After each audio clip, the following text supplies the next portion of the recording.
Sound check. Sound check. Sound check.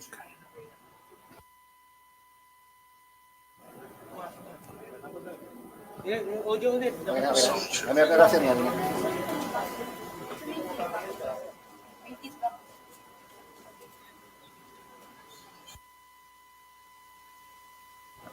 One, two, sound check. Please settle down. The program will start in a few minutes.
Please rise and let us feel the holy presence of the Lord through the invocation entitled My Tribute to be led by the CU Singers Manila.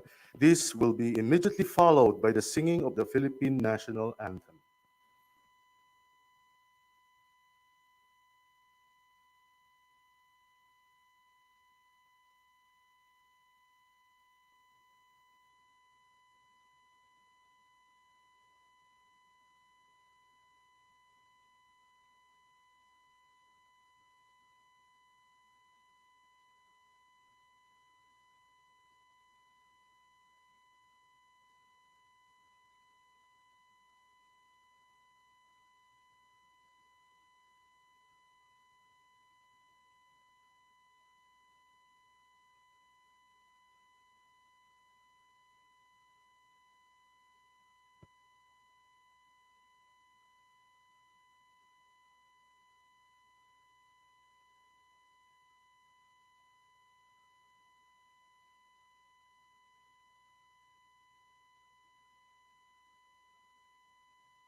Bayang magiliw, welas ng silanganan, alab ng puso, sa dibdib mo'y buhay.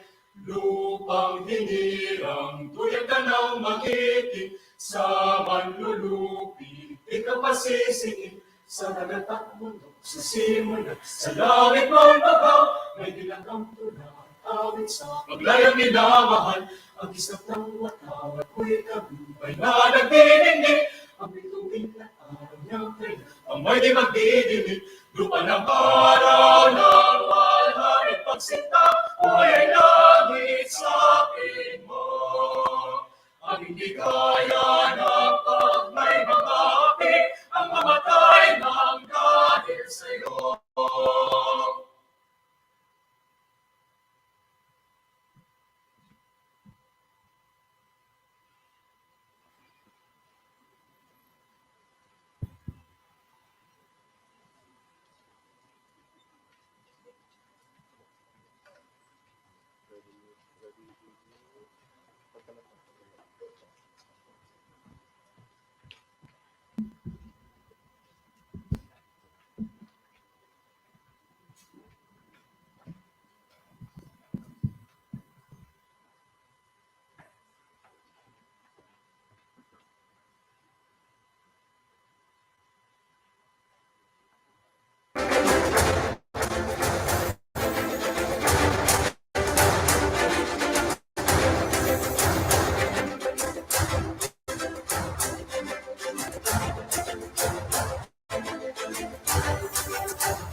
And now, our host for today's ceremonies.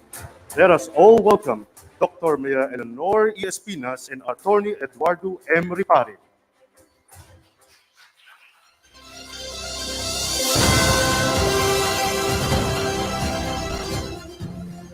Good morning, ladies and gentlemen. It's indeed nice to be back. What a pleasant sight we have here today, Dr. Spinas. Finally, after 2 consecutive years of holding the Quality Awards online, we are doing it face to face. With that, may I ask everyone's indulgence to greet everyone, the person next to you, and say, "Good to see you. I'm glad you're here." Good morning. Thank you very much, my dear audience. Good morning, Dr. Spinas. Good morning, Attorney Edu, and I'm glad to be with you and our dear audience today.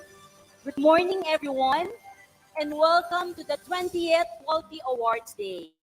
Indeed, many things happened during the pandemic, but thank God we're way past them through grit and courage. I couldn't agree more, Dr. Spinas. The pandemic has really taught us some valuable lessons in life. Despite the situation, we still continue to practice quality and excellence in our daily lives, be it in work or personally. Could not agree more, Attorney. So we'd like to congratulate everyone who took part in staging this very productive activity, and we enjoin everyone to continually pursue quality and excellence for our beloved Centro Escolar University. And as we celebrate the 20 years of Quality Awards, we believe that we have been very, very successful in promoting, nourishing, and furthering quality and excellence in CEU. Yes, Attorney. And if we may share, the gemstone that represents 20 years is emerald. It is very symbolic because emerald is a life-affirming stone and one of infinite patience. It is known as the stone that represents great loyalty and integrity. What a fitting gemstone this is for our celebration today, Dr. Espinas. And not only that, Emerald also fortifies the spirit and helps overcome misfortune. It brings a sense of joy, rejuvenation, recovery. Pandemic is not yet over, but we are slowly recovering from this misfortune. What a gemstone emerald is and what a celebration we have today. To formally open this momentous celebration of quality and excellence, we would like to call on the lady who has always been our source of inspiration when it comes to quality. That's right, partner. She embodies quality and excellence as she was awarded the Duran Medal by the Philippine Quality Society in 2017. As what millennials say, she's a pro. Let us welcome the President and Chief Academic Officer of Centro Escolar University, Dr. Maria Cristina D. Padolina.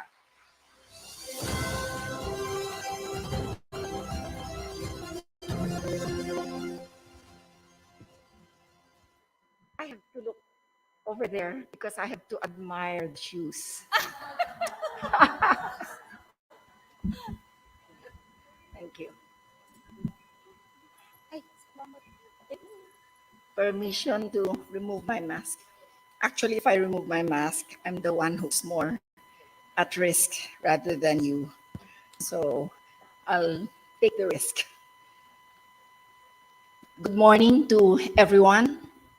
Greetings of joy and well-being.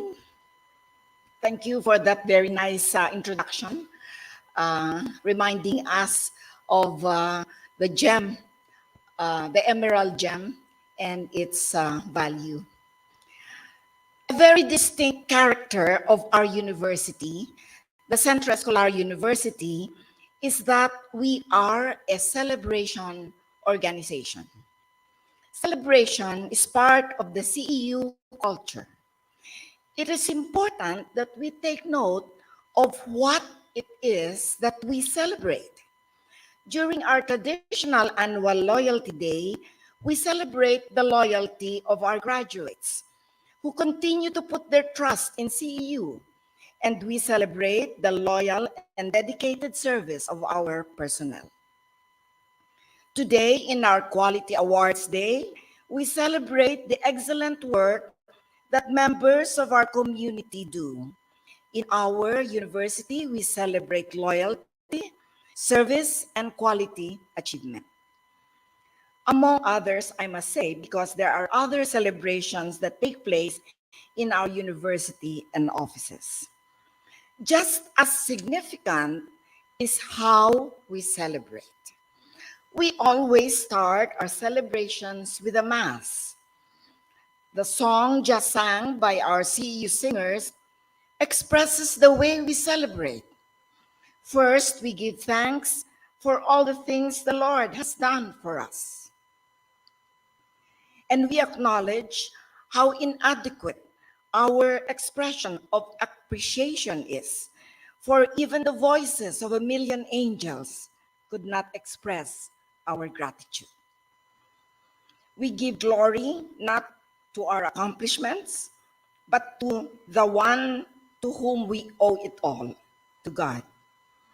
And finally, as in the song, we ask the Lord to let us live our life, our personal and professional lives, our life as individual persons, as well as our life as part of the CEU family, to let our life be pleasing to Him, our God.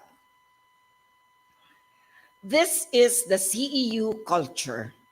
This is the culture that shapes mindsets and behaviors in our university. Celebration of achievement is very much in keeping with our top core value, that of valuing others, caring for them, and empowering them. No gesture is more empowering and inspiring than an expression of recognition, a nod of appreciation for jobs well done. We may do this in small ways: a smile, a congratulatory email, a handwritten note, a well done said in front of others, or even the good old high five. In these little celebratory gestures, we recognize that continuous improvement may come from baby steps, even for everyday activities.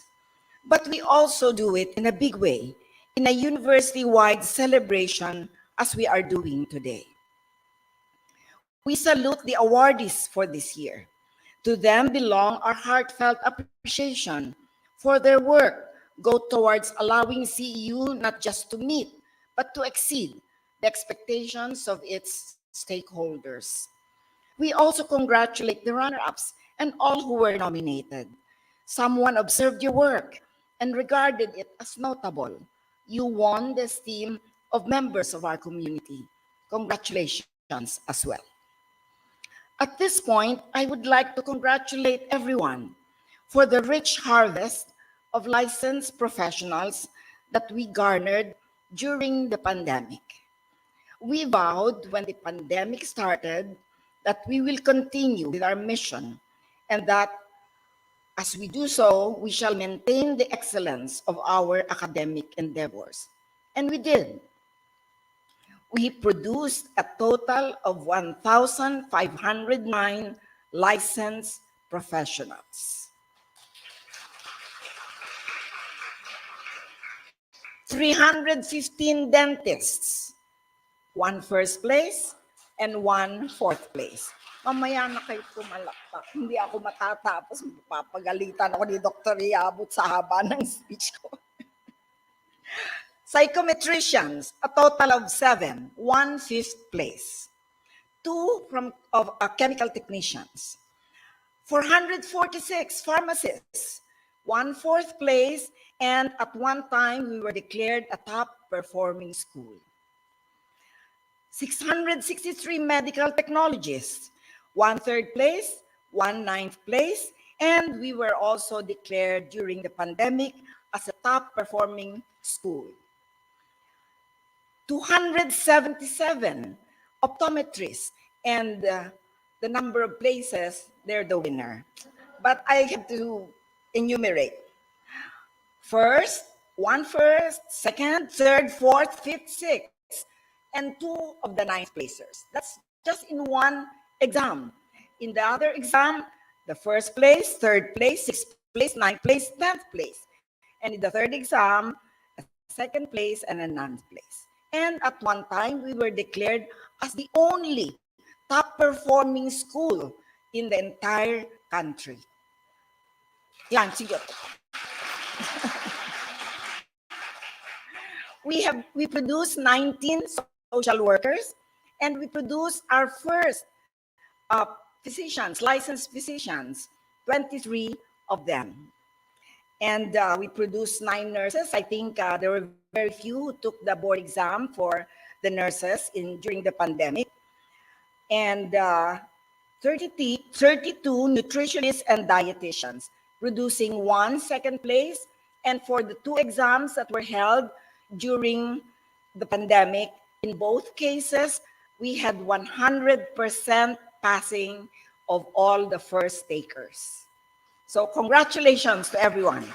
We thank our deans, program heads, and faculty for this bountiful harvest. We thank the entire CEU community, for we know that everyone in the CEU community had a role in producing these licensed professionals. When we attend the Quality Awards program, we sit back and enjoy the proceedings. We forget that this event requires many months of preparation. The work has varied challenges, choosing judges, calling and vetting nominees, designing programs and certificates, preparing the exhibit, carrying out the program, and many more. I just want to cite again those who prepare our exhibits, because every year they have a novel, innovative way of giving the exhibits again, and say congratulations to them. We can appreciate the amount of work that needs to be done by the very long list of our people involved in the preparations. 2 pages po yan. Andiyan po sila lahat. Ang dami-dami po nila just to stage this program. because it takes really a lot of work, and the work starts many months before this Quality Awards Day. The search for the awardees begin very early. This year, the search committees are headed by Dr. Jo Santamayo and Dr. Maria Donabel Dean for the Teacher of the Year, Mrs. Penelope Sampana and Mrs. Cynthia Sarmiento for the search of the Employees of the Year, Dr. Josephine De Leon and Dr. Shirley Wong for the selection of the Research of the Year, Dr. Maria Corazon L. Andoy and Mrs. Leanne Marie Reyes for screening candidates for CU Stars, Dr. Romel Hotik and Mr. Francis Trinidad for the search for the Best Quality Circle, and Dr. Elisa Ayo and Mrs. Maricel Garcia for the Best IQA sub-team. Thank you to these search committees. We would like to thank to the judges for the different award categories. Because we want judges who can be more objective, some of them are not from CEU. We would also like to thank our keynote speaker, Dr. Lucila Calero, Senior Director for QA of the LSU Dasmariñas, for giving of her time and sharing with us her thoughts on quality assurance in the academe. I won't mention anymore all these individuals in these 2 pages, but let us give all of them a big round of applause.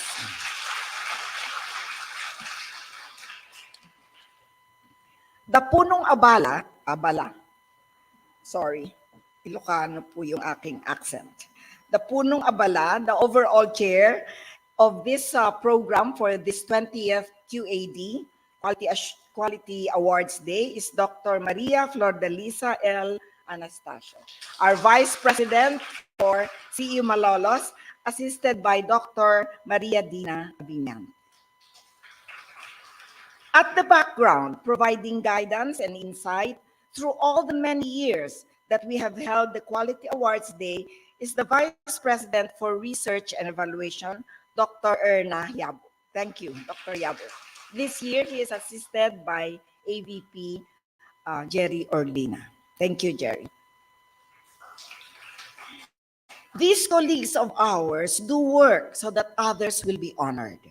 Their reward are the smiles and happiness of the awardees. It is said that reaching down to lift people up is an excellent exercise for the heart. So once again, let us join in that exercise and give them a resounding applause. Round of applause. In closing, I would like to tell you a story that I viewed on the internet, in YouTube in particular. It's the story of an elderly carpenter who was ready to retire. And he told his employer of his plans to leave the house building business to live a more leisurely life with his family, his children and grandchildren. He would miss the paycheck each week, but he wanted to retire. The employer was sorry to see his good worker go and asked if he could build just one more house as a personal favor. The carpenter agreed and started working on the last project of his life.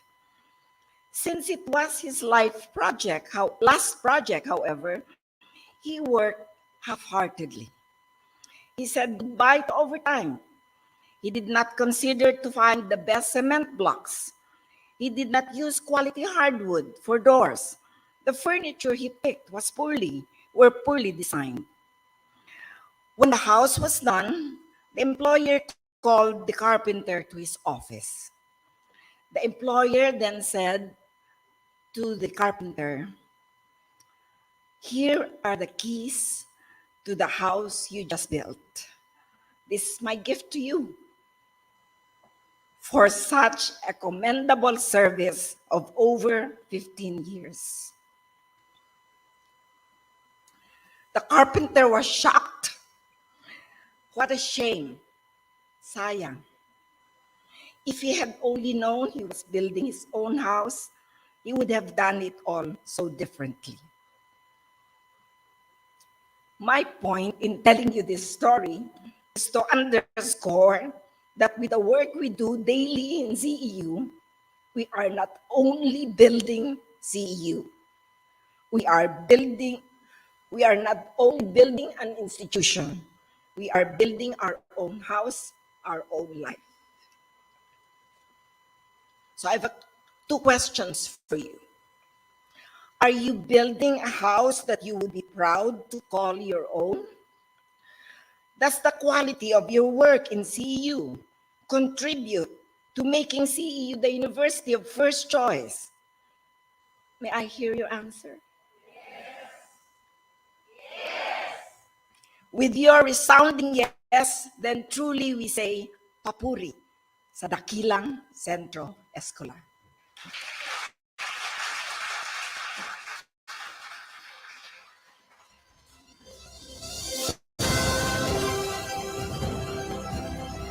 Thank you very much, Dr. Padolina, for inspiring us to put quality in the things that we do.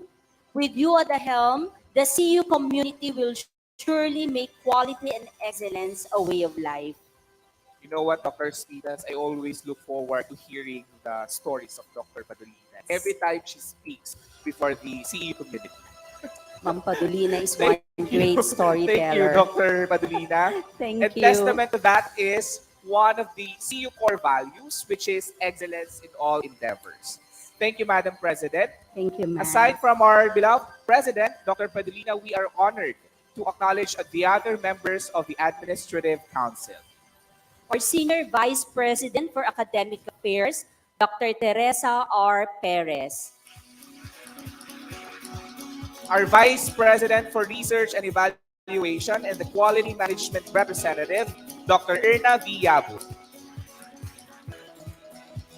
Vice President for Administration and Accounting, Mrs. Maria Rodina S. Servitillo. Vice President for Student Affairs, Dr. Carlito B. Olaer. Our University Treasurer, Mr. Cesar F. Tan. Our University Registrar, Dr. Roda C. Aguilar. Our Vice President for CU Makati, Dr. Olivia M. Dimuaco. Our Vice President for CU Malolos and the overall chair of the 20th CU Quality Awards Day, Dr. Maria Flordeliza L. Anastasio. Our Assistant Vice President for Business Affairs, Mr. Jericho P. Orlina.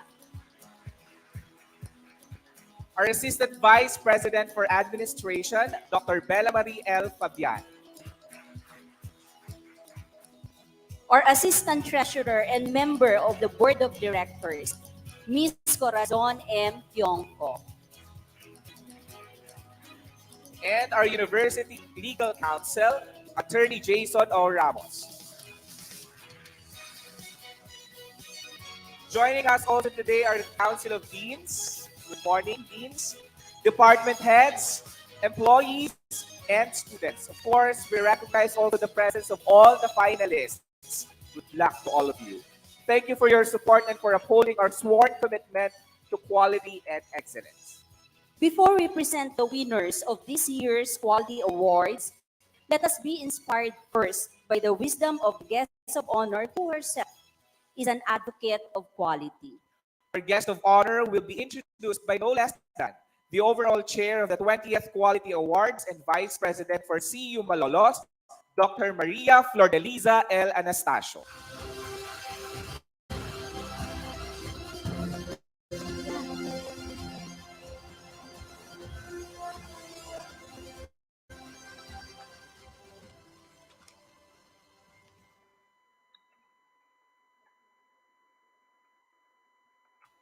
Our quality guru, Dr. Padolina, who is also the best storyteller of all time in CEU. Our respected members of the administration, faculty, staff, students, finalists, and our guests. Good morning. Our guest speaker belongs to the most prestigious network of quality assurance professionals in the world. She is an alumna of the ASEAN Quality Assurance Train IQA program, which is a training program for quality assurance experts of the Dushare Akademische Austauschdienst, that is DAAD, or the German Academic Exchange Service. After her training, she became a member of the ASEAN Quality Assurance Training Team and a trainer of the DAAD National Multiplication Program. Our renowned speaker, known to us as Lucille or Dr. Lucila Calairo, is a lecturer and trainer of the European Union's SHARE, or popularly known as Support to Higher Education Program. This gave her the opportunity to mentor professionals and colleagues from Indonesia, Vietnam, Cambodia, Laos, Myanmar, and the Philippines. Aside from quality assurance, she is also a prolific researcher. Her research interests are in the areas of outcomes-based education, of which we'll be discussing in a while, language teaching, teacher training, and of course, quality assurance in higher education. She is also one of the reviewers of a very popular research journal where we usually submit our researches. That's the Philippine Education Research Journal. At present, she serves as Senior Director for Quality Assurance of the De La Salle University, Das Marinas. In the international community, she serves as the Vice President of the ASEAN Quality Assurance Association. Friends, quality champions, let us all welcome our guest speaker, Dr. Lucila Calairo.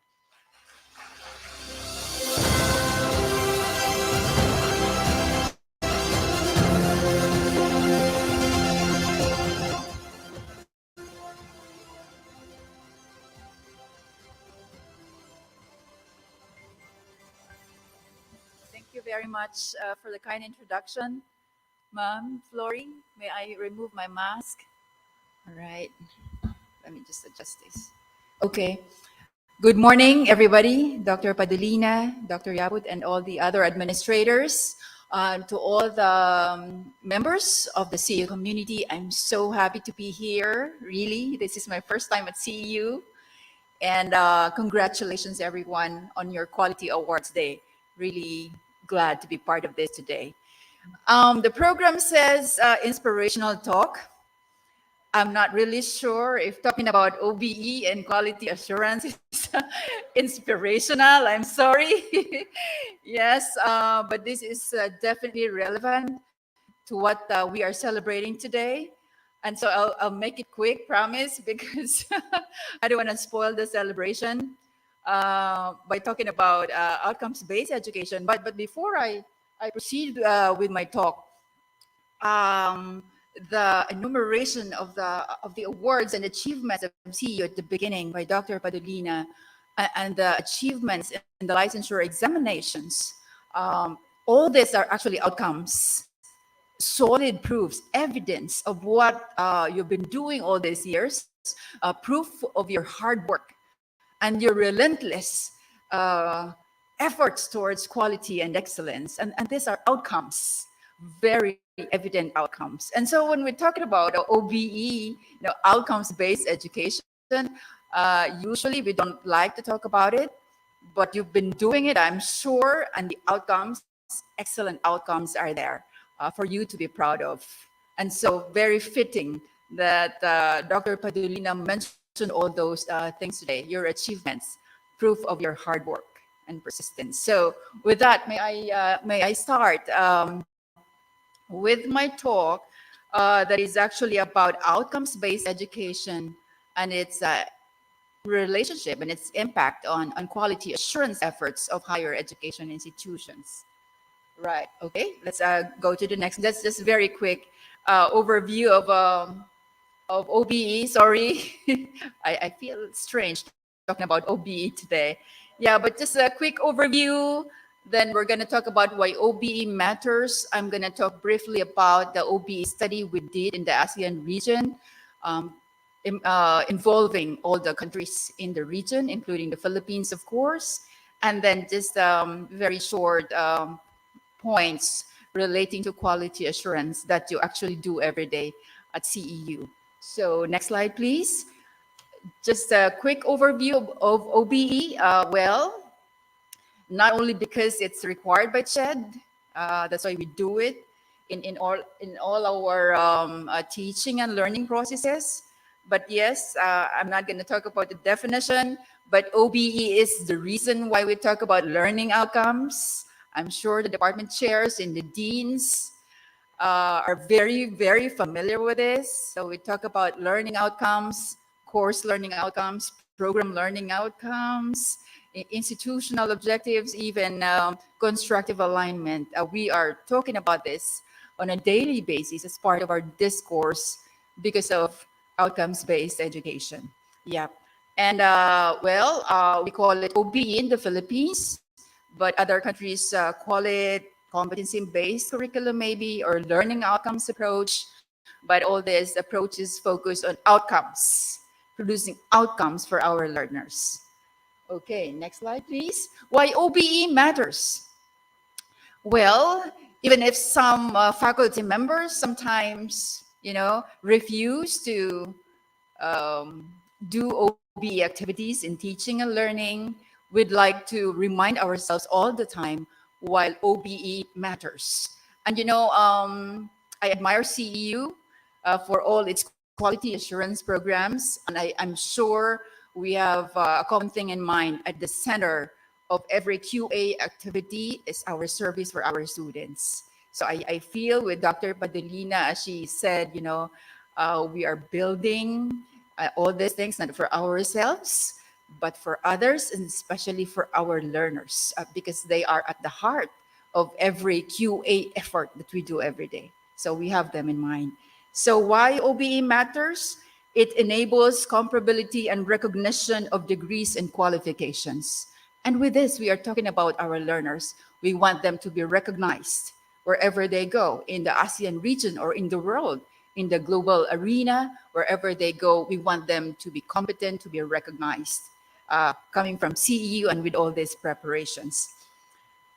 OBE serves as the basis of the qualifications frameworks. In the Philippine qualifications framework, we talk about competencies, and competencies are anchored on OBE, on outcomes-based education. That's why we are talking about these things.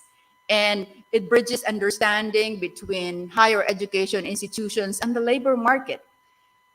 I'm sure you have a very close partnership with your industry partners, and every time they say, we want graduates who are problem solvers, who are competent, who can present solutions to the problems of the society, then we are talking about competencies. Then we are talking about what we should do at CEU so that we can mold our learners, our graduates, to become people who will contribute to our society and to the world. So that's why we are talking about OBE, right? So at first, it does not seem interesting at all, but if we talk about why it matters to us as educators and why it matters more for our students, then I would believe it becomes an important concept. The next part, please. Yes, just briefly. I'm going to share with you in the next slide the EU share study that we did on outcomes-based education in the ASEAN region. We got this study by applying, and then it was a competitive process. This is a team study which I led as the researcher, and it involved also researchers one from Germany, one from Vietnam, one from Malaysia, and another one from the Philippines as well. The objective of the study was to determine the feasibility of doing an online training course on outcomes-based education online, because this was done during the pandemic. And we did not, in the ASEAN region, we did not want to stop capacity building for higher education institutions in the region, so we thought of doing online training. Yep. And today I'll just quickly share with you some highlights of the findings and especially those points that relate to the Philippine context. Next slide, please. Yes, one of the key findings is varied levels of OBE implementation in the ASEAN region. And I guess you would agree with me that this is not so different with the context in the Philippines. We have widely varied implementation of OBE. CEU could be a forerunner in the implementation, but we could remind ourselves that there are so many HEIs in the other parts of the country that are probably just starting to implement OBE or at this point may not be able to understand very well how to implement this in their institutions. So there's a varied level of implementation. In the ASEAN region, the forerunner is Malaysia, as shown by our data, but we should be proud of ourselves. Philippines is next to Malaysia. The least implementation is in Myanmar because of so many factors. Next slide, please. And for the OPE capacity building, 75% of our respondents show that they conduct their own training programs, while 25% of the respondents are not able to do it because of a lot of limitations. And budget is one limitation, lack of experts is also one of the limitations. All right, next slide, please. Next slide, please. All right. And the OBE training needs based on the results, the groups of higher education institution sectors that need training the most would be the young lecturers, the young teachers, the young faculty members. So it's a reminder to ourselves that if you have new faculty members coming in, there is a need for capacity building for them. And it was a bit surprising that also the respondent said the department heads and the program managers are also the groups of people who need to be trained with regard to OBE, right? So these are our program managers, people who are in charge of supervision of our academic programs. All right, next slide, please. To focus on the Philippine scenario, and I just want to focus on challenges in this area. Challenges, not very positive, but at least will give us some points today as inputs for our planning maybe, or for our strategic direction, at least in the coming years. Challenges, why it's very difficult to implement OBE in our institution. In the area of lecturers and students, top challenge is high workload. People who implement OBE, and this cuts across all HEIs in the whole ASEAN region. Everybody is saying we cannot implement it effectively. We have no time because the workload is overwhelming. High workload. Another challenge is difficulty in changing teaching and assessment mindset of lecturers. Does this sound familiar to you, or maybe not? And another challenge is senior lecturer resistance to new teaching methods. Does this sound familiar as well? These are our challenges as well in my institution. And we're saying that these challenges are hindering us to fully and effectively implement OBE for the benefit of our students. Next slide, please. With regard to institutional challenges, next slide, please. With regard to institutional challenges, yes, one challenge is lack of coordination on learning outcomes in different levels within programs. I like collaboration. Yeah, in the QA area in the ASEAN region, we've been doing collaboration work. I like the beauty of collaboration, and we're emphasizing the need for collaboration in this point. When we do our outcomes, we're not just working on our own or just within our department, but there is a need to collaborate with our colleagues from our departments, from the general education sector, and even from the specialists. So as shown by this challenge in the Philippine scenario. And another challenge is lack of OBE experts within the institution. This is probably not a problem in CU. Yeah, especially because you are doing the ASEAN University Network Quality Assurance. But also to keep in mind that if our experts probably retire or probably take on other work, then probably a note to self is that we need to nurture OBE experts all the time, so that we have people who will mentor and who will coach our young faculty members. And then another challenge is, imagine lack of clarity about what OBE is based on our data. We've been implementing this for many years now, and at this point, this is still a challenge, clarity of what OBE is and what this is for. So again, a reminder for everyone, even if we have experts in the university, we need to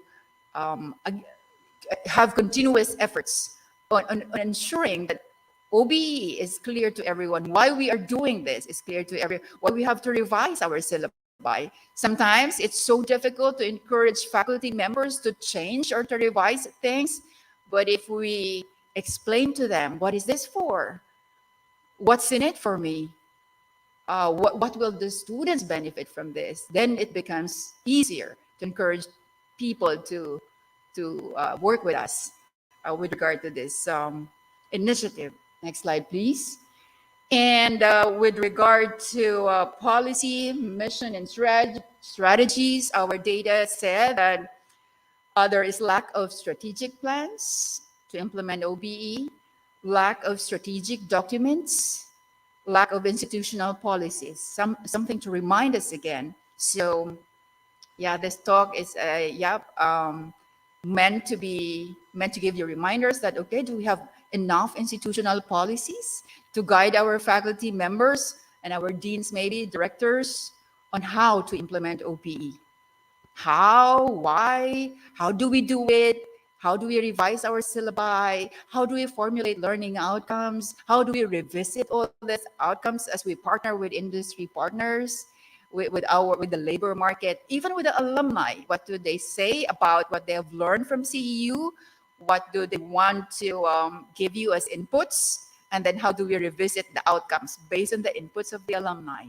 All these things. So, and are we putting all this in our plans, in our policies, guidelines for faculty members? All these things. With regard to monitoring and evaluation, yes, I guess it's a perennial concern. There's always a lack of staff or lack of unit to handle monitoring and evaluation. Monitoring is a very, very tough task. Evaluation, Dr. Erna would understand evaluation very well, is also a very challenging task. And so, again, we can re-examine our efforts and ask, do we have people in charge of this? Do we have enough manpower and human resource to handle monitoring and evaluation? Next slide, please.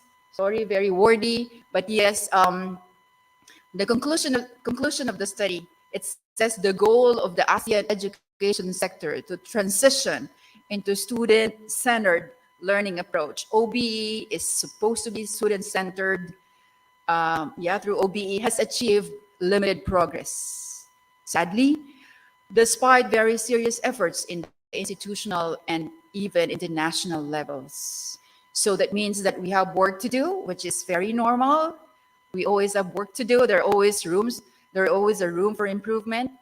And it says the training programs for OBE should not only focus on concepts and principles of OBE, but also on change principles. That's why there's discipline now called change management, right, Ma'am Flori?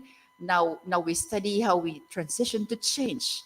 That means we do not just give directions and instructions. We need to do this, review this, revise this, and then we need to get this ready, because we have processes, institutional processes to take care of, because we are working with people who are also engaged in so many different activities. And number 3 is very important. The capacity building should bridge the gap between just mere discourse and actual implementation. Mere discourse. So we know the definition. We have documents. We can recite all our learning outcomes and how to formulate them. But the challenge is to bridge the gap between just talking about it and really doing it in our classrooms, really implementing it in the teaching and learning processes. 2 very different things. Very, very easy to talk about this, but very challenging to implement. So that one should also be part of the capacity building program. Next slide, please. And finally, this part would talk about implications. So after talking about those study findings, so what now? These are, I'll be quick with this. Sorry, I'm not observing my time. I'm Lori. So I'm just saying that capacity building there is important. If you have done it, that's excellent. But we are also being reminded today it should be a continuous process. We should not forget new people coming in and who need also capacity building programs with regard to this area. Supervision and monitoring is very important.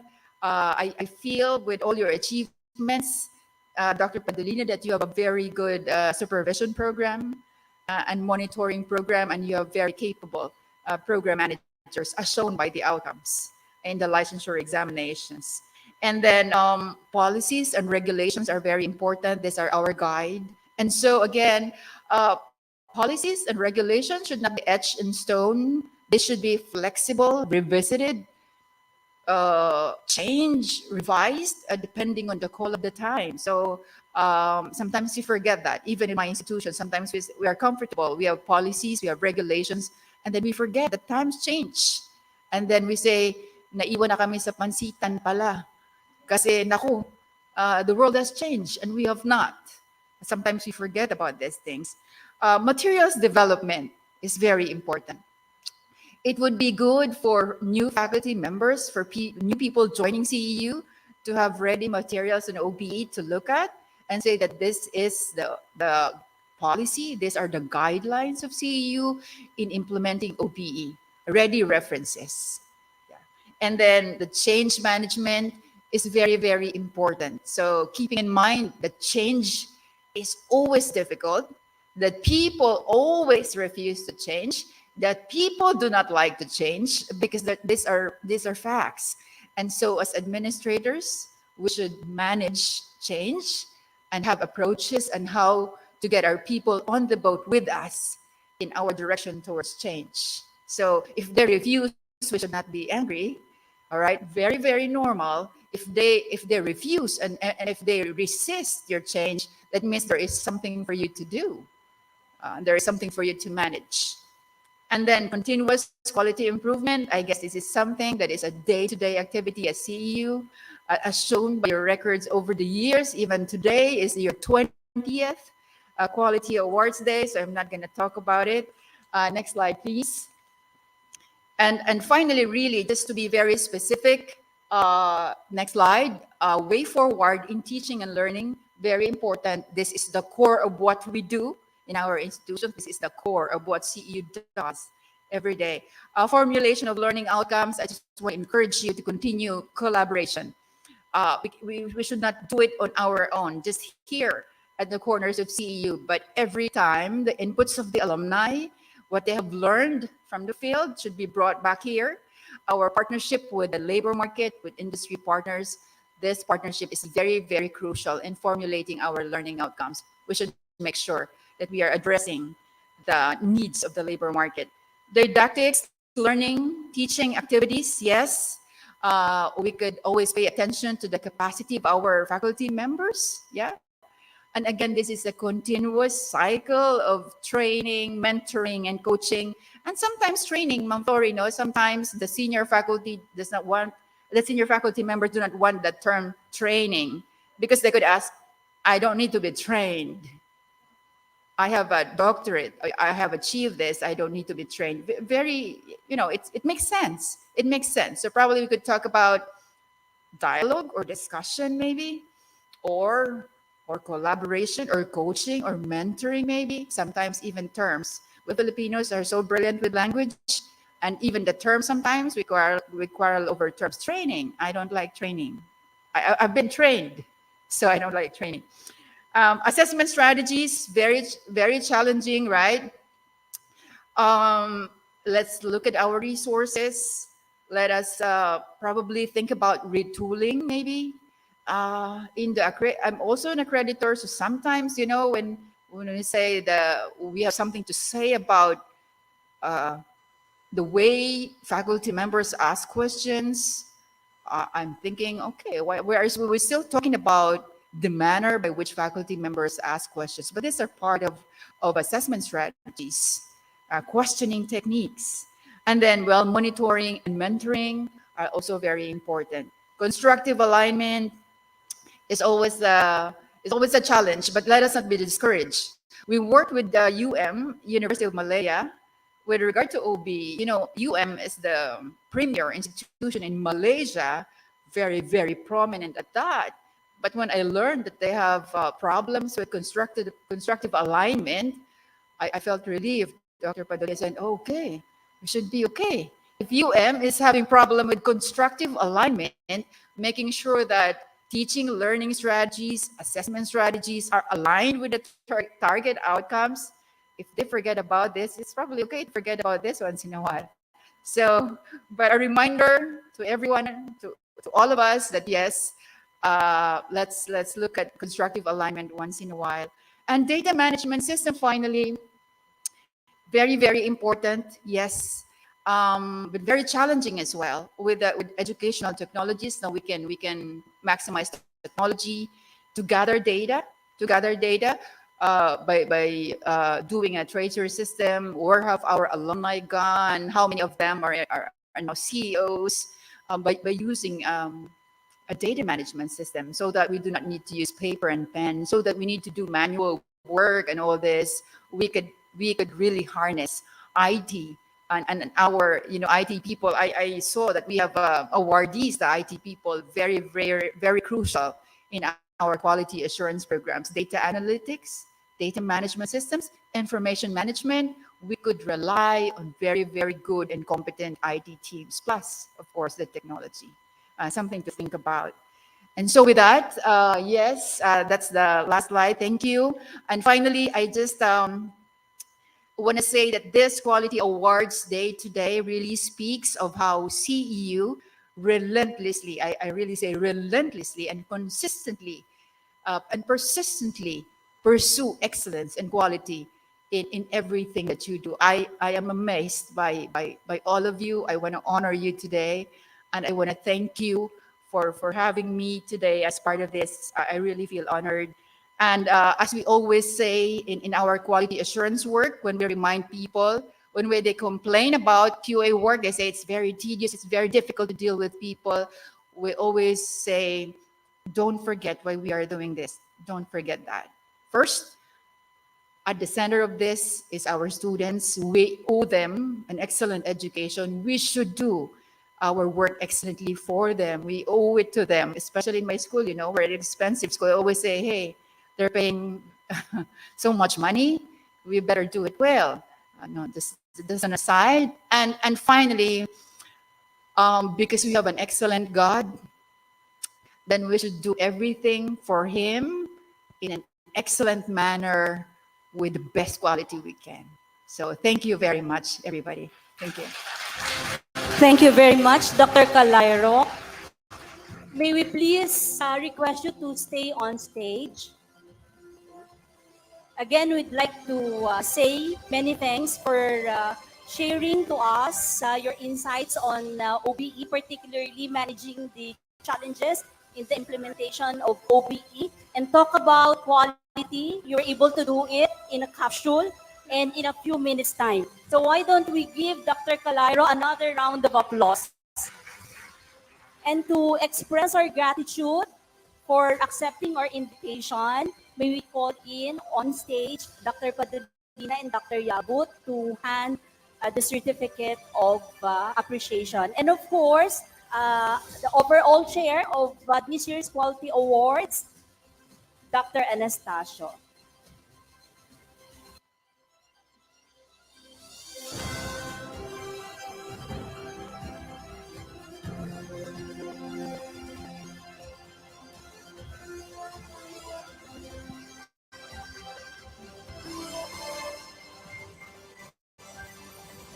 Certificate of appreciation is awarded to Dr. Lucila R. Calairo, Vice President, ASEAN Quality Assurance Association, in grateful recognition and commendation for her invaluable insight as guest speaker during the 20th CEU Quality Awards Day.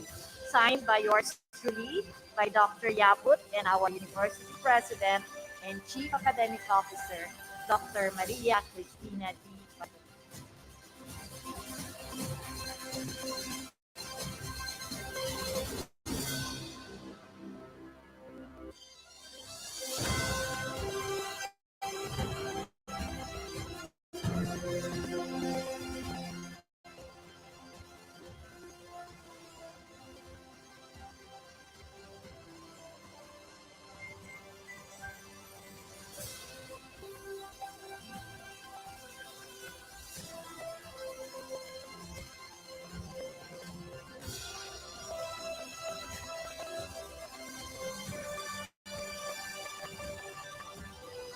Thank you so much, Dr. Calairo, and our CU administrators. So at this moment, let us delight first our audience to a dance spectacle, highlighting today's ceremonies with a powerhouse production number. Ladies and gentlemen, the CU Folk Dance Troupe with their Sayaw Dance of Unity.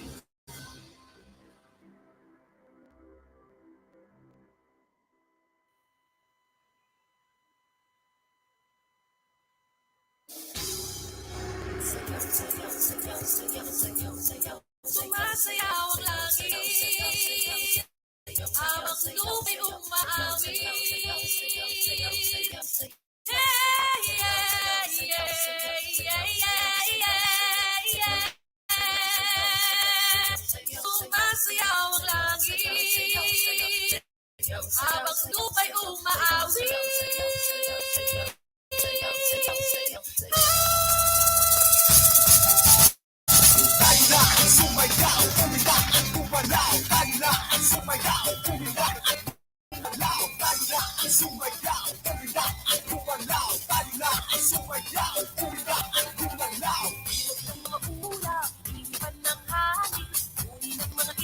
Naglalakbay sa kapawid, may sarap mabuhay sa ilalim ng nag-iisang mundo makulay. Sayaw, sayaw, sumasayaw ang langit kay aming dahilan upang mag-iwag tayo ay pinag-isa ng langit upang kalikasan at kultura. Sayaw, sayaw, sumasayaw ang langit kay aming dahilan upang mag-iwag tayo ay pinag-isa ng langit upang kalikasan at kultura.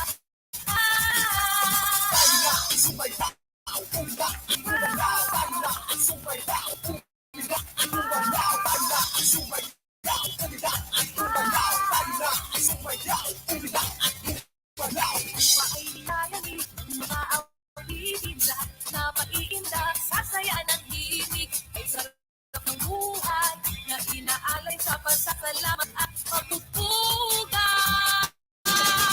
Sayaw, sayaw, sumasayaw ang langit kay aming dahilan upang mag-iwang tayo ay pinag-isa ang langit upang kalikasan ng kultura. Sayaw, sayaw, sumasayaw ang langit kay aming dahilan upang mag-iwang tayo ay mag-isa ng langit upang kalikasan at kultura.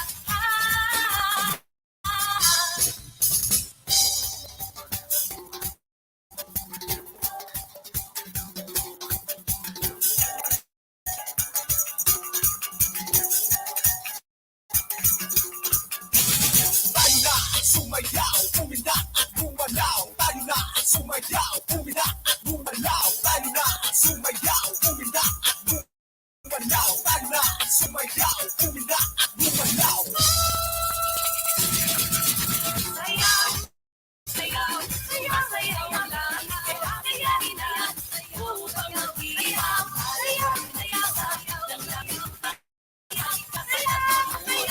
Sayaw, sayaw, sayaw,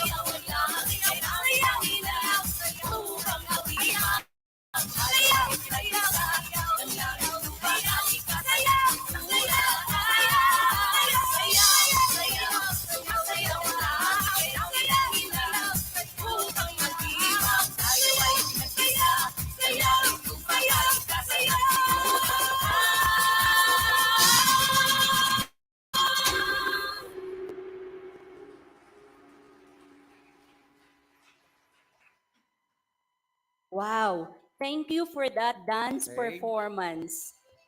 And yes, we say many thanks to Mr. Marciano T. Viri, the director of the CU Dance Group. And now, partner, are you ready to present the first two awards, the Best Quality Circle and the Best IQA Sub-Team? Definitely, partner. Let us inform everyone that our winners and awardees will be receiving cash prizes, trophies, certificates, and merit points for the annual university ranking. So let's get the ball rolling. Are you excited, Dr. Ellen? Because I Yes, am. I am. And I'm very sure our finalists are also feeling the same way. They must be even more excited. To read the selection process and criteria for the best quality circle, we call on the chair of the search committee, Dr. Romel N. Hotnik. And later, after the reading of the selection criteria, we'd like to also call in on stage to present the award and the certificate Mr. Jericho P. Orlina, Assistant Vice President for Business Affairs, and Attorney Jason Ramos, our University Legal Counsel.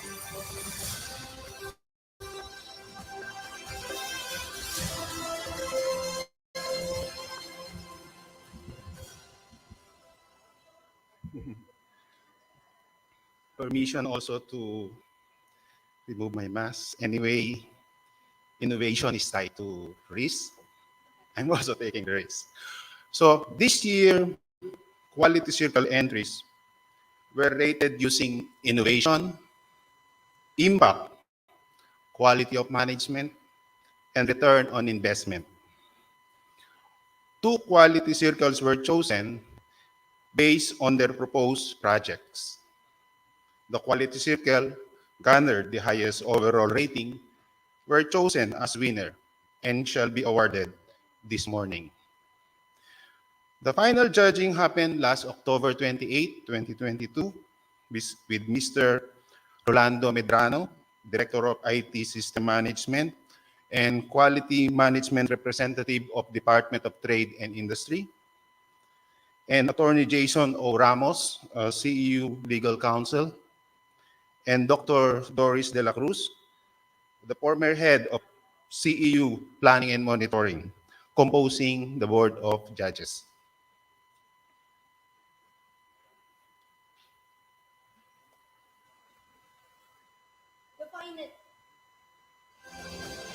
The finalists for Best Quality Circle are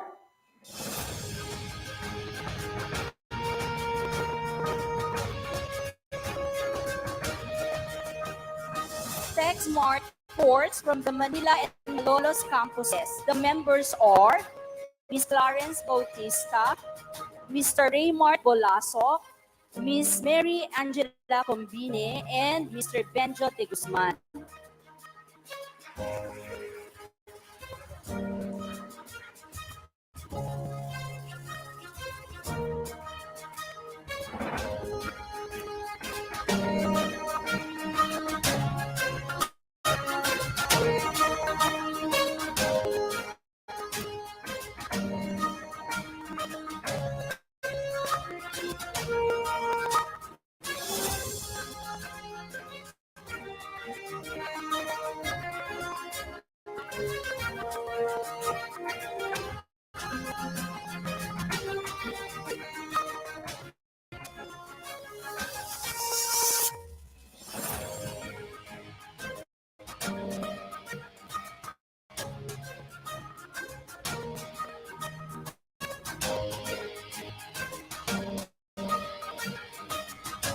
The second finalist is Making IT Happen or Making It Happen from Manila Campus. The members are Ms. Alexandra M. Ibanez, Mr. Kenneth Canada, Mr. Joey O. Chua, Mr. Brett Simon L. Fabian, Ms. Jarina Bits and Latino, Mr. Elton John Philip A. Naz, and Mr. Mark Vincent Reyes.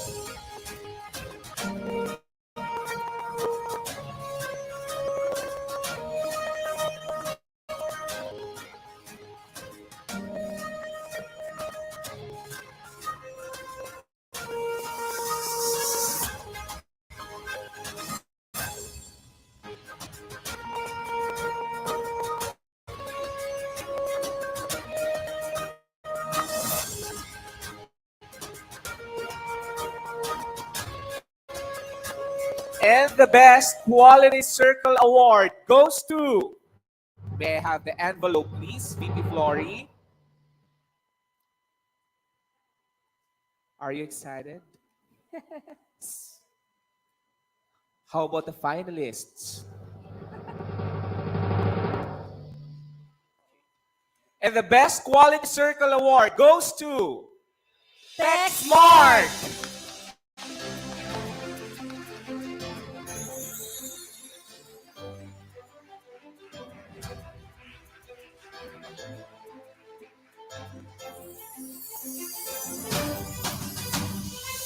Congratulations to the Tech Smart Force team from Manila and Malolos campuses. Of course, the members are Ms. Clarence Bautista, Mr. Raymart Bolasok, Ms. Mary Angela Pambine, and Mr. Benjo de Guzman. Again, Congratulations. congratulations.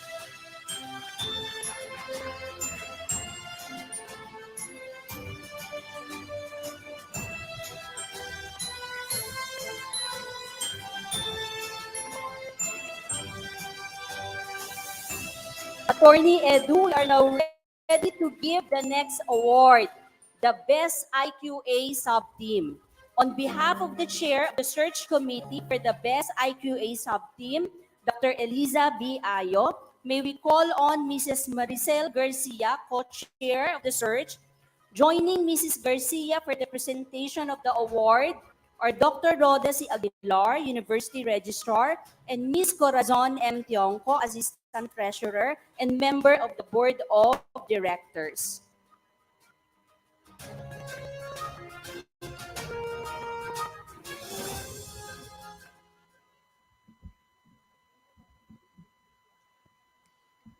Good morning, everyone. The finalists for the Best IQA sub-team were evaluated based on competence, commitment, professionalism, integrity, and teamwork. Out of all the different IQA teams, 7 finalists were chosen.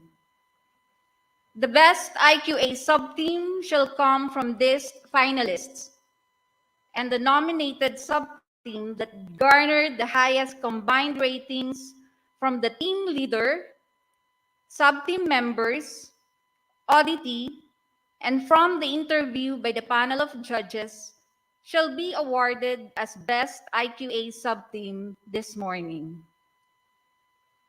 The judges for the Best IQA sub-team were Dr. Erna V. Yabut, CEU Quality Management Representative and Vice President for Research and Evaluation.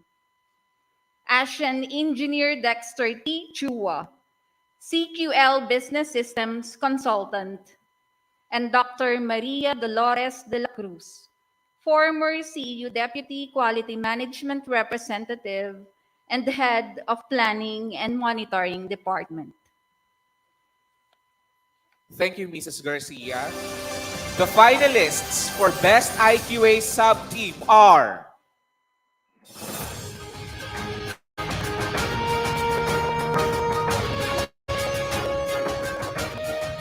Team A, Dr. Mary Ayudin Lacaneta, Ms. Catherine A. Trinidad, and Mr. Mark Rodrigo Mendros.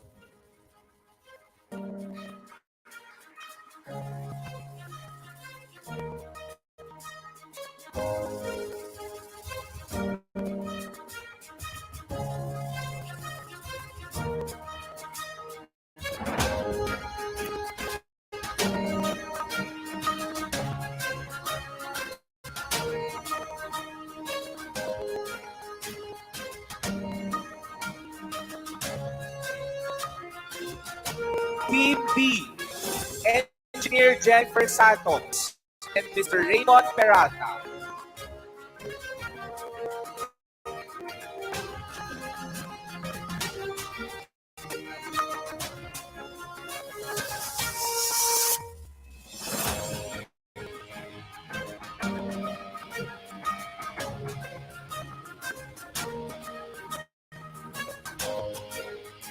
Team C, Dr. Marie Elizabeth Solitu, Ms. Beverly Joaquin, and Miss Isabella L. Bautista.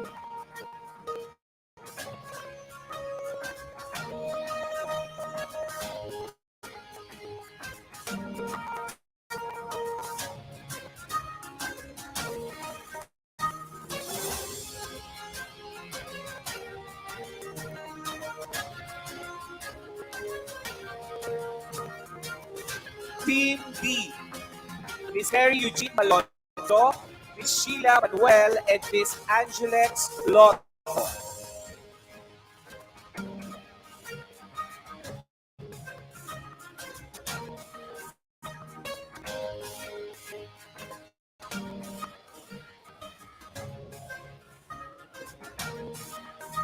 Team E, Dr. Crescencia Santos and Dr. Penuel David.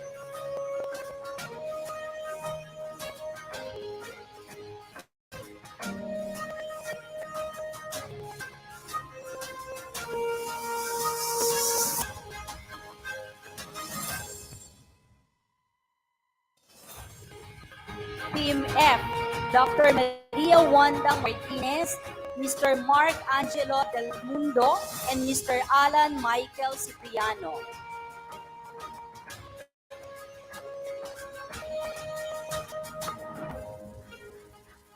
We go to the last team, Team G, Mrs. Marianne Gigi Cusi, and Miss Andrea Mika Javier.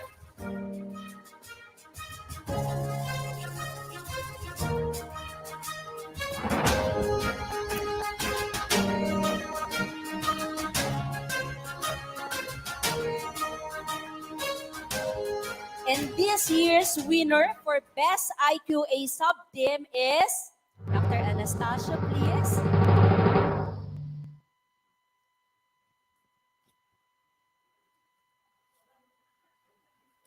It's hard to open. The envelope is sealed tightly.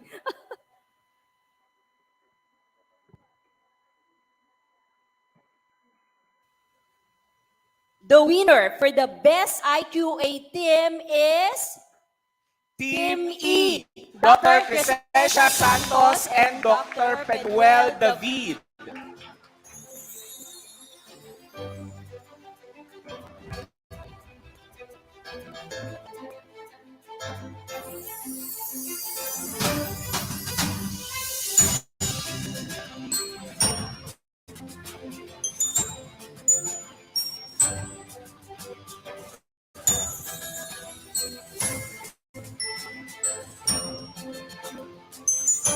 Thank you so much, Dr. Aguilar and Ms. Corazon Pionco. And congratulations to the best IQA sub team, which is the Team E, Dr. Santos and Dr. David. So it's really getting exciting. So hold it first, audience, because we are again in for a treat. right. Edu. To give a world-class entertainment, may we call on Mr. Kim Correa.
Thank you so much, Mr. Kim Correa. That was so classy and elegant. Thank you so much for showcasing your talent to us. Okay, so partner, the next set of awards will be presented by yours truly. Okay, on behalf of the chair of the search committee for the CU Stars, Dr. Maria Corazon Elandoy, may we call on my partner, Dr. Espinas, to read the selection process. And to award the certificate of recognition, we call on Dr. Bella Marie L. Fabian, Assistant Vice President for Administration, and Mr. Cesar F. Tan, our University Treasurer. Thanks, Attorney Edu. The CU scheme to award relevant suggestions or CU stars supports the total quality management principle for TQM of continuous improvement. The criteria for the best CU stars and were feasibility of implementation and practicality, nature, timeliness, immediacy, and scope of benefits. As per policy, the Administrative Council shall approve the recommended entrant for CU stars and they shall be declared winner. The review and approval of the Administrative Council was held last November 10, 2022, and out of all the suggestions gathered from the university community, two emerge as best entries. Thank you, Dr. Espinas. Those are very stringent criteria. And here are the best entries for our CU stars. The best entries for the CU stars are Ms. Frances Sofia R. Bandiola, an alumna from the School of Accountancy and Management, CEU Manila. Her suggestions are having CEU co-working spaces, providing Escolarian starter pack, having Escolarian Play Store, and also having CU ID as big card.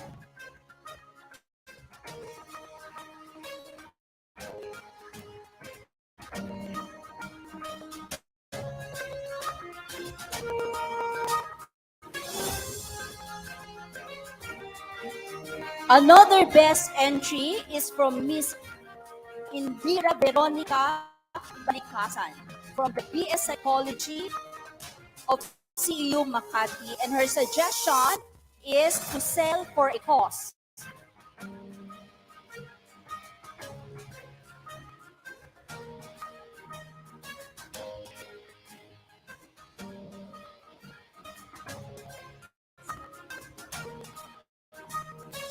Thank you so much, Mr. Tan and Dr. Fabian. Thank you.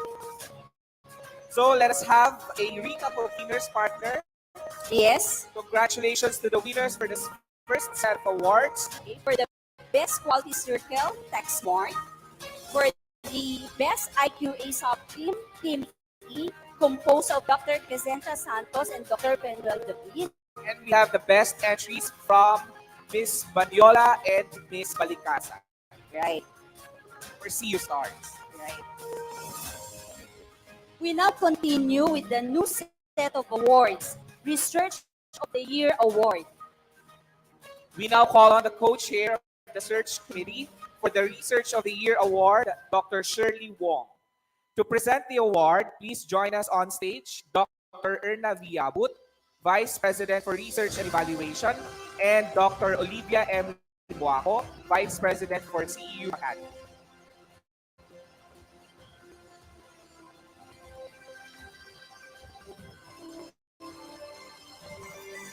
The Research of the Year Award is open to any faculty member or team of faculty members of the 3 CEU campuses who have made exceptional research contributions, thereby strengthening CEU reputation in research either in a national or global context or both. Just like total quality management, the trust of research is continuous improvement. It is not enough that we explore. Research must be an ongoing process not only of establishing or confirming facts, but more importantly, of reaffirming the results of previous work, supporting theorems, solving new or existing problems, developing new theories, or even expanding on past work of the different fields. Our passion and search for knowledge must be never ending. The criteria for Research of the Year were overall significant contribution and implication to the profession or discipline aligned with the university research agenda and or national research agenda, quality of research, quality of publication, and its relevance. The highest score with at least 80% will be declared winner. The judges for this year Research of the Year were Dr. Jessie Barrott, Assistant Vice President, National University; Dr. Al Biab, Officer in Charge, Vice President for Academic Affairs, Holy Angel University; and Dr. Hilton Lam, Director, Institute of Health Policy and Development, National Institute of Health, UP, Manila. Thank you, Dr. Wong. The finalists for the Research of the Year award are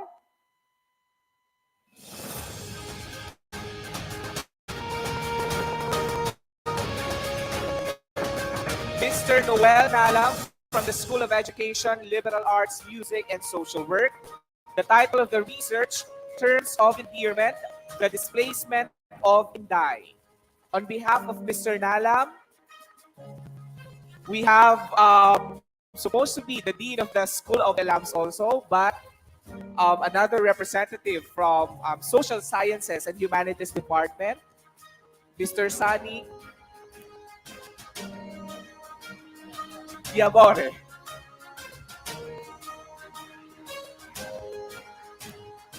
Dr. Ana Marie Rubenisha from the School of Pharmacy.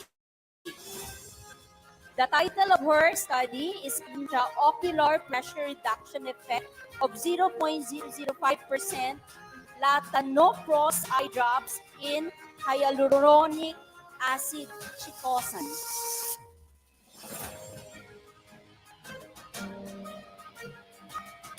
Miss Liza Marie de Guzman from the School of Pharmacy, CU Manila. The title of the research, Brinzolamide Loaded Soft Contact Lens of Ophthalmic Delivery.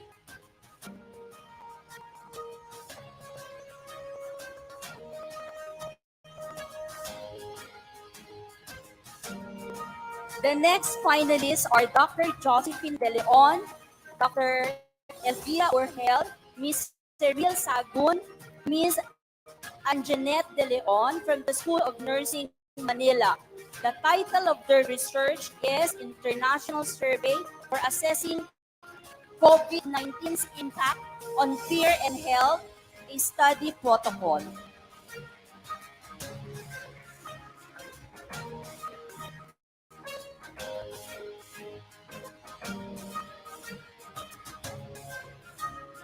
And the Research of the Year award goes to envelope, please.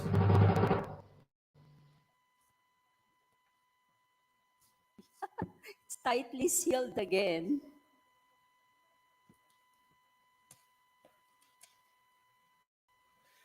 The Research of the Year award goes to Dr. Dr. Ana Ana Marie Marie Rubenisha from the School of Pharmacy, with the research title Intraocular Pressure Reduction Effect of 0.05% latanoprost eye drops in a hyaluronic acid chitosan.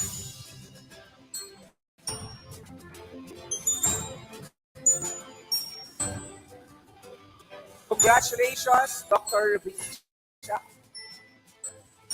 Congratulations. Now we take a pause and let us Be serenaded by the beautiful voices of our CU Singers Manila with their rendition of Sana'y Wala Nang Wakas.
Sana'y wala nang wakas, kung pag-ibig ay wagas. Pag-alamig sa iyong piling ay ligaya kung wala kahambing. Kung di malimot ng tadhana, bigyan tulog ang ating ligaya. Walang hangganay hawakin, pagkat walang katapusan, kita ibig.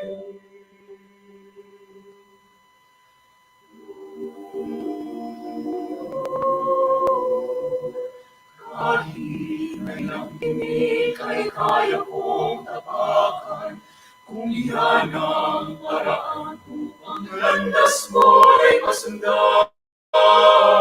Kahit ilang ulit ako iyong saktan, hindi kita maririwanan. Kahit ilang awit ay aking awitin, ang ibig ko'y maging ibig mo na rin. Kahit ilang dagat ang dapat awin, higit pa yan ang aking gagawin. Sana'y wala nang wakas, kapag ang ay lumipas.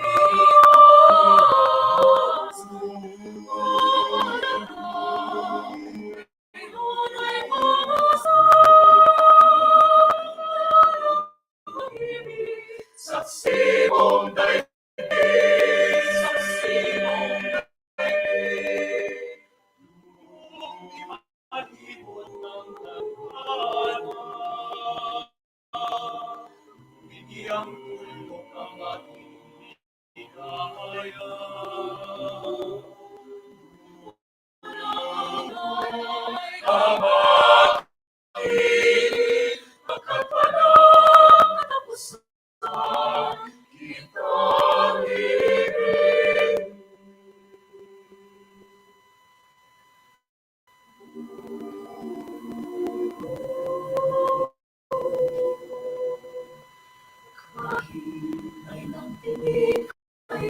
akong tapakan.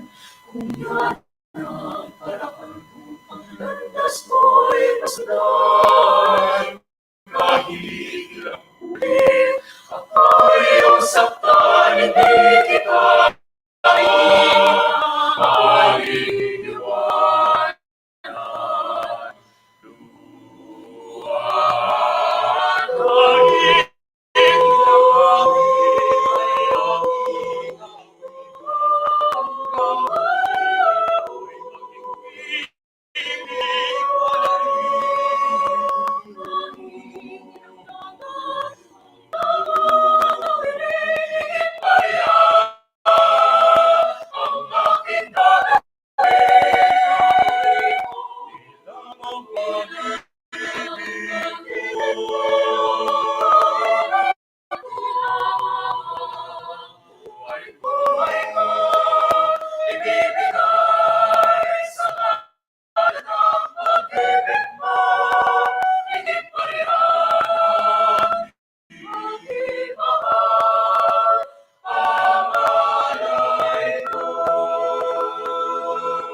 Thank you so much, the CU Singers Manila. You never fail to fail us.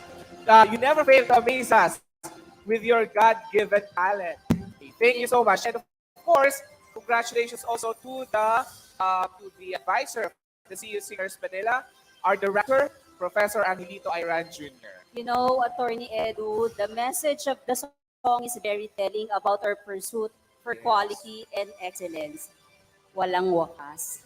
Sana'y wala ng wakas. Ito po ay walang Sabi nga wakas. ni Dr. Calairo, quality is a continuous Yeah. process. So, Kaizen, wala yeah. ng wakas. Okay. Now, up next, okay, we are actually down to two last awards. The next is the award for the non-teaching employees of the year. And may we inform our community that we have two categories for the award for non-teaching employees of the year. The non-supervisory category and the supervisory category. And to present the award for non-teaching employees of the year, we call on the chair of the selection committee, Mrs. Penelope Ann F. Sampana, who was also our 2015 non-teaching employee of the year. We also call on the overall chair of the 20th Quality Awards and the vice president for CEU Malolos, Dr. Maria Flordeliza L. Anastasio, and the vice president for administration and accounting, Mrs. Rolina S. Salvatillo, to present the award and certificates.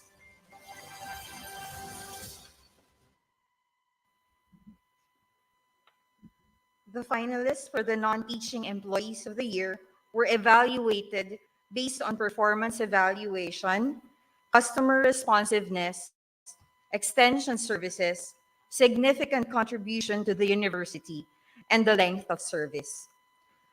After undergoing rigorous judging and deliberation, the finalists with the highest ranks were declared as winners in their respective categories, supervisory and non-supervisory.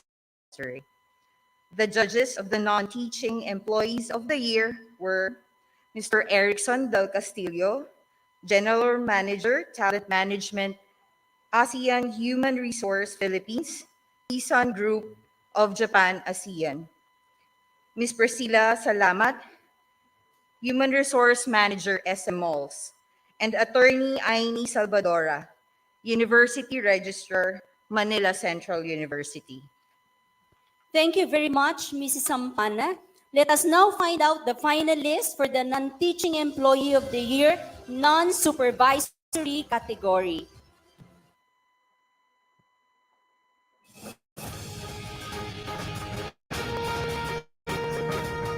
Finalist number 1, Ms. Jelly G. Esguera, Marketing Assistant, Press Relations, Marketing Communications Department, CU Manila.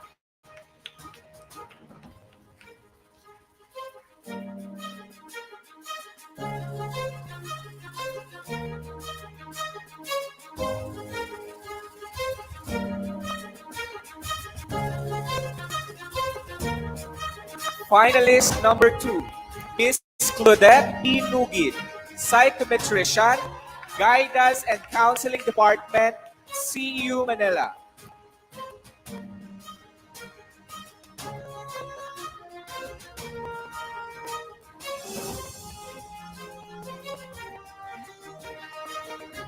Finalist number 3, Mrs. Raylena Jean E. Odonio, HR Assistant, CU Makati.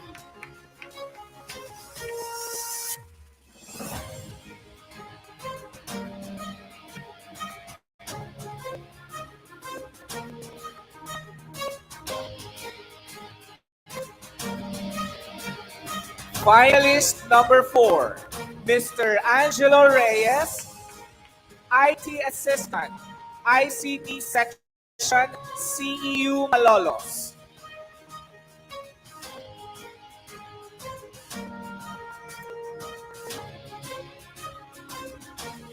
Finalist number 5, Miss Desiree U. Toble, Psychometrician, Guidance and Counseling Department, CU Manila.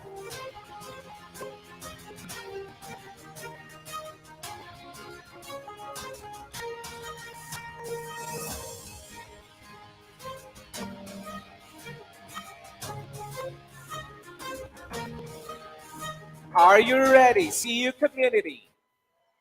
Yes. So, the winner for the non-teaching employee of the year non-supervisory category is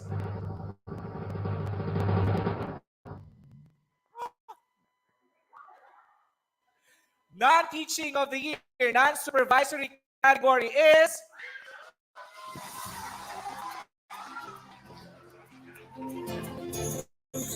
Angelo M.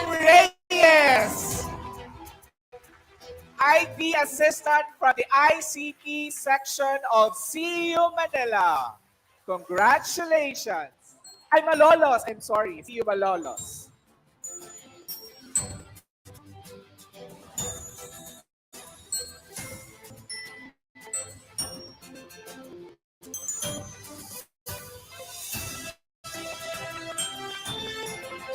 Congratulations, Angelo.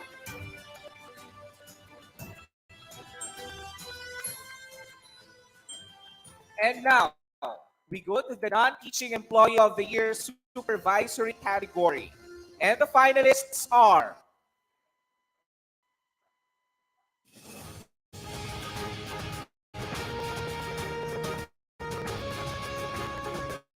Mrs. Lydia M. Rivera, Coordinator 2, Library Section, CEU Makati.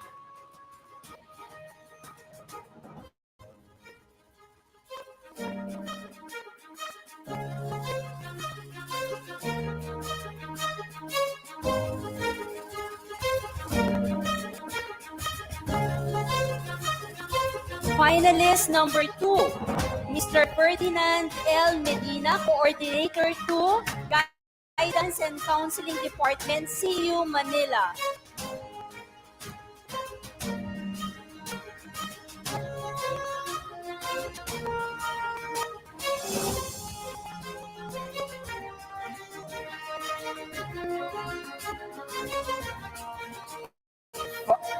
Finalist number 3, Ms. Lian Marie D. Reyes, Coordinator of the Student Affairs Office, CEU Malolos. And since Mrs. Reyes is in a conference in CDO right now, the new non-teaching employee of the year, non-supervisory category, the hobby, is going to receive the certificate.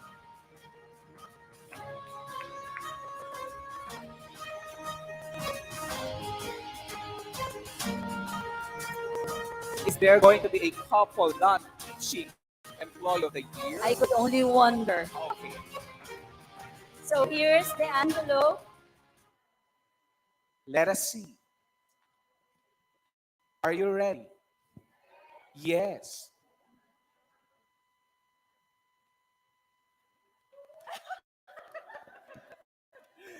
The non-teaching of the year supervisory category is no other than So, it's a couple winner. Lian Marie D. Reyes. Reyes.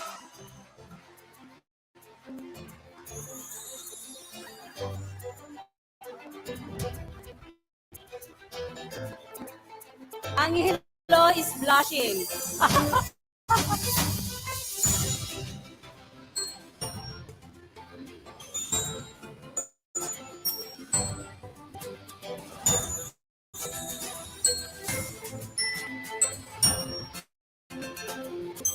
Congratulations, Congratulations. Angelo and Lian. Our Couple winners. non-teaching employees of the year, supervisory and non-supervisory.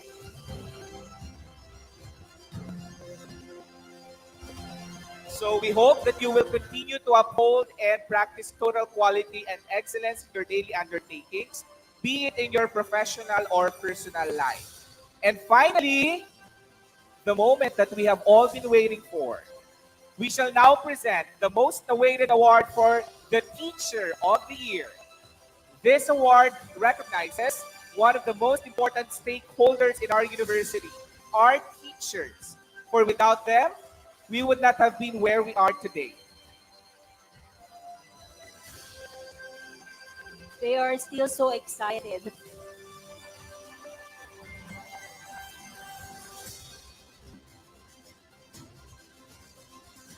Okay, yes. To present the award, may we call on the chair of the search committee, Dr. Josan Tamayo, who herself was the Teacher of the Year in 2020. We would like also to request the presence of our University President and Chief Academic Officer, Dr. Maria Cristina D. Padulina, and Dr. Teresa R. Perez, Senior Vice President for Academic Affairs.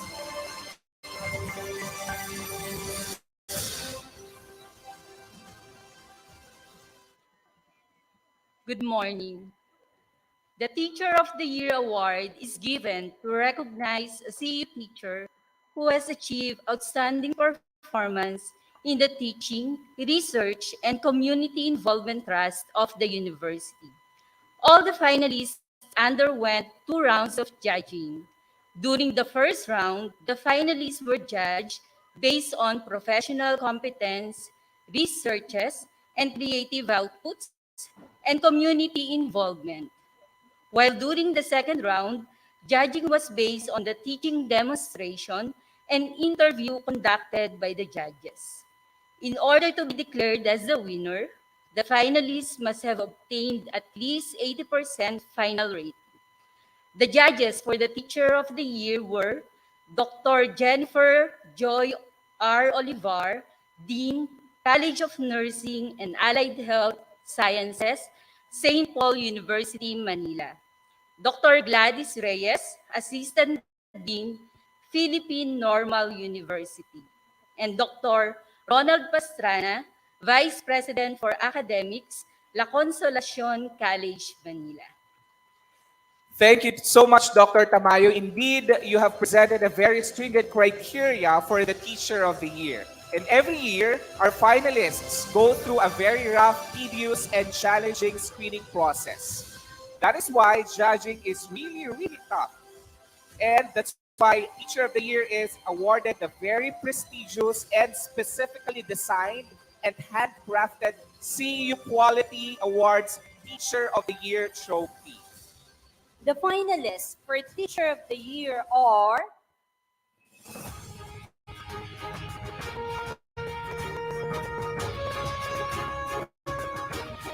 finalist number 1, Miss Joanne Adriano from the School of Science and Technology, CU Manila.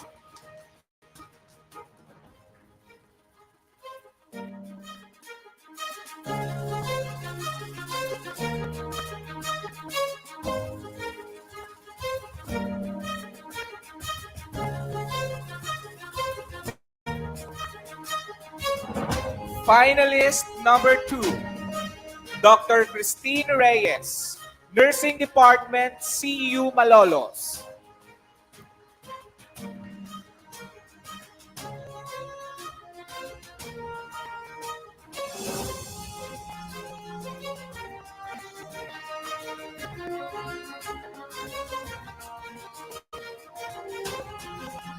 Finalist number 3, Dr. Maria Cherry Serrano, School of Dentistry, CU Manila.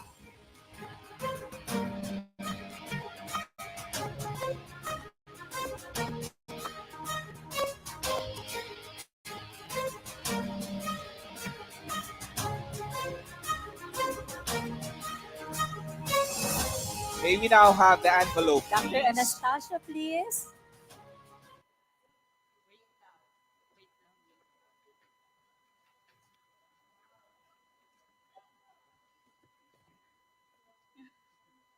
Ma'am Padurina is holding the specially wooden crafted trophy for the Teacher of the Year.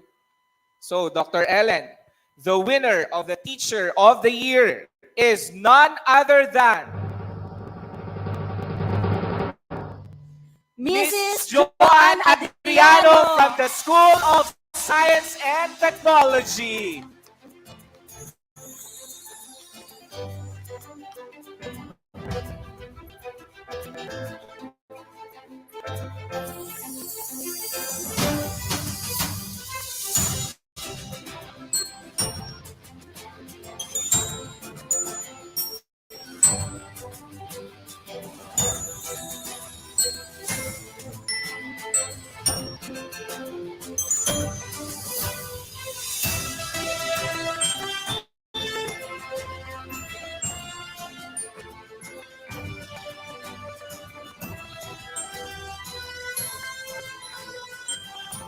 Congratulations, Mrs. Adriano. Congratulations, Mrs. Adriano, and we salute you as the Teacher of the Year. So let's have a recap of winners, Dr. Ellen. Congratulations to Dr. Benicia for receiving the Research of the Year Award. Yes. The couple winners. And the couple winners, congratulations to Mr. and Mrs. Reyes Yes. for winning as non-teaching employees of the year, supervisory and, And non-supervisory, non-supervisory. respectively. Yes. And finally, we salute Mrs. Joanne Adriano from the School of Science and Technology for being the Teacher of the Year 2022. Congratulations to all of you. Before we end the 20th Quality Awards, we request everyone to do the Pledge of Commitment as we signify our fervent intent to scale the heights of quality and excellence and renew our strong commitment to quality practices. To lead us in the Pledge of Commitment, may we call on Dr. Erna Yabut, Vice President for Research and Evaluation.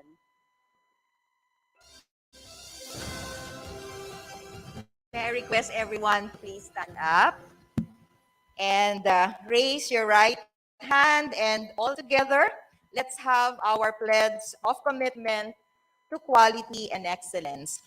As a member of the Centro Escolar University community, I do solemnly swear to uphold and support the institution's commitment to quality education by sharing my ideas to improve its operation through the Internal Quality Audit Circle, CU STARS, and the practice of 7S by actively contributing to the attainment of vision, mission, and objectives, and by internalizing the university ideals of valuing others, caring for them, and empowering them, accountability, integrity, and trustworthiness, lifelong learning as individuals and as an organization, unity, teamwork, and loyalty, excellence in all endeavors, social responsibility as citizens of the Filipino nation and of the world. These I pledge for a better CEU, a better Philippines, and a better world. So help me God. Thank you and congratulations to everyone. Thank you so much, everyone. Before we sing the CU hymn, we would like to invite you to the relaunching of the newly renovated Library of CU Manila at the Carmen de Luna building. You may sit down. And we will convene at the MIR. And Dr. Padolina, you may have something to share. executive privilege.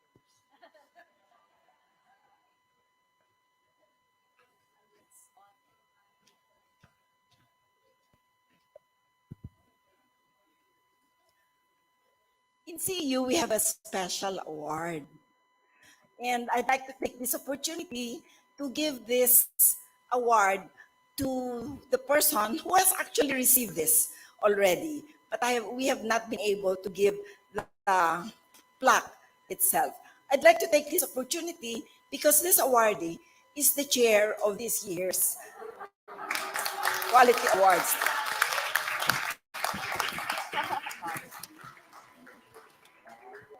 Dr. Anastasia, please.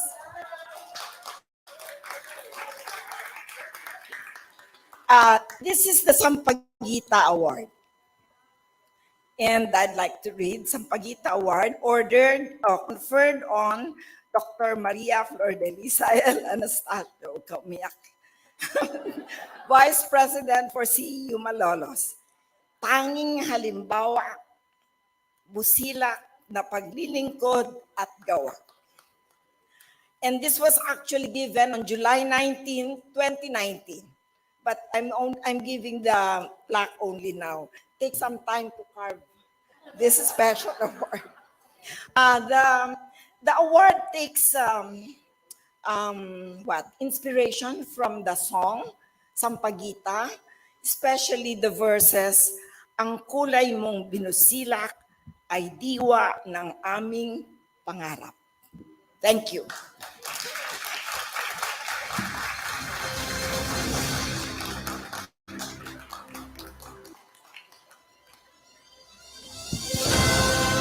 Thank you, Ma'am Padolina. And congratulations to our Vice President for CEU Malolos, Dr. Flor Teresa Anastasio.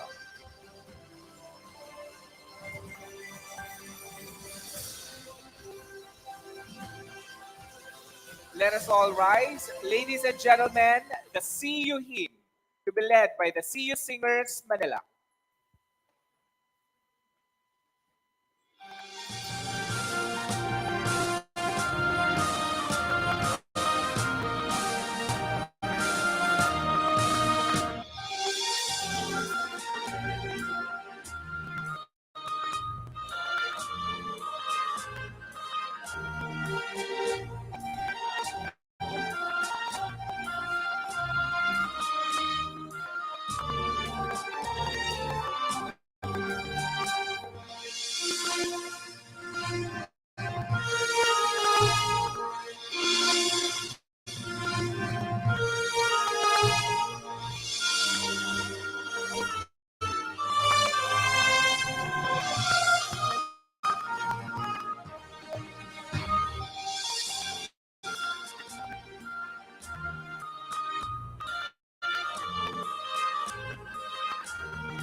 There you have it, ladies and gentlemen, the 20th Quality Awards Day.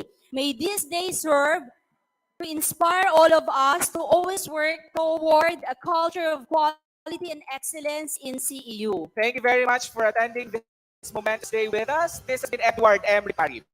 This has been Ellen Espinas bidding you goodbye and see you again next year as we celebrate CEU's 21st Quality Awards Day. Padayon Padayon and stay safe, everyone.